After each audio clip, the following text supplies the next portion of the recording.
आज जो हम चैप्टर पढ़ने वाले हैं वो है अकाउंटिंग इक्वेशन और ये क्लास 11th का चैप्टर है। अब अकाउंटिंग इक्वेशन को समझना हम शुरू करते हैं। यहाँ पे आज हम क्लास 11th का चैप्टर पढ़ने वाले हैं जो कि है अकाउंटिंग इक्वेशन। अकाउंटिंग इक्वेशन में क्या है, हम इसको ध्यान से समझने की कोशिश कीजिएगा मेरे साथ।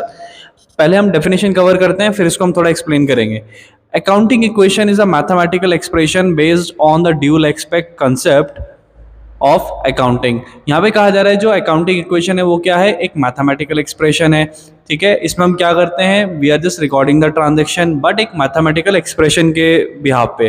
ठीक है, और इसमें क्या होता है, ड्यूल एक्सपेक्ट होते हैं, यानी कि जिसमें जो भी हमें एंट्री देखने के लिए मिलेगी उसके दो इफेक्ट हमें साथ साथ देखने के लिए मिलेंगे। ठीक है, कंटिन्यू करते हैं। अब इस मैथमेटिकल वे में हम इसको कैसे एक्सप्रेस करेंगे, we can express it mathematical as follows. जैसे कि asset equals to liability plus capital. It means अगर हम लाइबिलिटी और कैपिटल हमारी ऐड करें तो वो बन जाती है एसेट्स के इक्वल।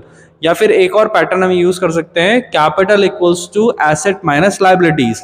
ठीक है, इसके अलावा एक और है हमारे पास, that is liability equals to asset minus capital. अगर हम हमारी एसेट में से कैपिटल माइनस कर दें तो हमें हमारी लाइबिलिटी मिल जाएगी। ठीक है, तो ये इस तरह से काम करता है। लेकिन जो सबसे ज़्यादा हम इसमें यूज़ करने वाले हैं, जिसको हम मोस्ट प्रायोरिटी देंगे और आपके भी टीचर्स मोस्ट प्रायोरिटी देंगे, वो देंगे इसको। ठीक है, assets equals to liability plus capital, और जितने भी न्यूमेरिकल इससे रिलेटेड होंगे वो सभी इसी मेथड से करे जाएंगे। ठीक है, एक बार अगर आपको आ गया तो आप किसी भी मेथड से कर सकते हैं, ऐसा कुछ नहीं है। ठीक है, कंटिन्यू करते हैं। अभी जो फॉर्मेट है हमारे पास वो क्या है, फॉर्मेट को हम समझते हैं। In accounting equation it may affect either the both side of the equation और one side of the equation only.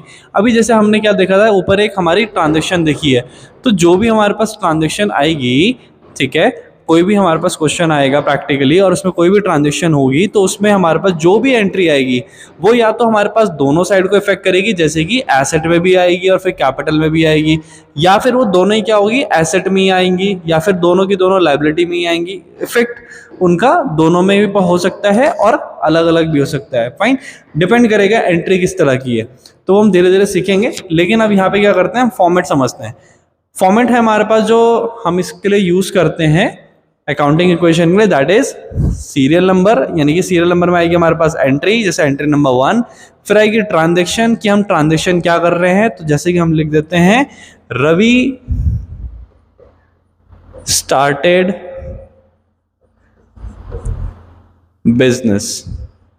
ठीक है, फिर एसेट में लिख लेते हैं, जैसे कि उसने वो जो बिजनेस स्टार्ट कर रहा है वो यहाँ पे 2000 रुपये से कर रहा है। ठीक है, तो वो अपनी कंपनी में क्या लेकर आया, कैश लेकर आया 2000 रुपये का, तो 2000 रुपये हमने यहाँ लिख लिए।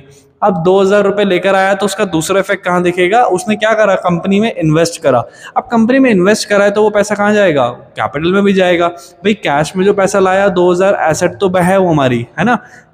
ठीक है, वो हमारी एसेट हो गई। लेकिन उसका एक और इफेक्ट है, एक और इफेक्ट ये है कि भाई वो उसने कंपनी में कैपिटल इन्वेस्ट करी, जो कैपिटल इन्वेस्ट करी वो कहाँ चलेगी, यहाँ चलेगी 2000 रुपये।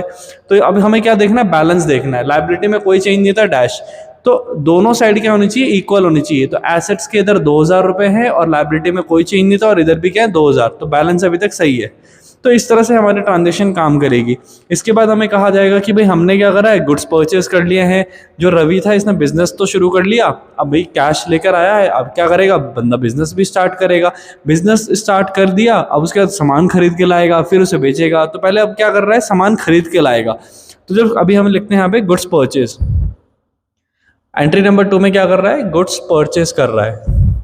ठीक है, चलिए, गुड्स परचेस करने पे क्या होगा, सामान आएगा। अगर आप सामान खरीदने जाएंगे तो आपके पास क्या आएगा, सामान आएगा, और जाएगा क्या, आपके पास से पैसा जाएगा। तो मैं कह रहा हूँ गुड्स परचेज इन कैश।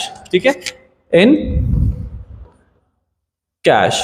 तो अब यहाँ पे कैश में से क्या होगा, मैं बोल रहा हूँ आपने जो सामान खरीदा वो 500 रुपये का सामान खरीदा, तो कैश में से तो आप क्या करोगे भैया, माइनस कर दोगे। ठीक है, और आप बोलोगे भाई जो सामान आया वो भी तो मेरी क्या है, एसेट ही तो हुई।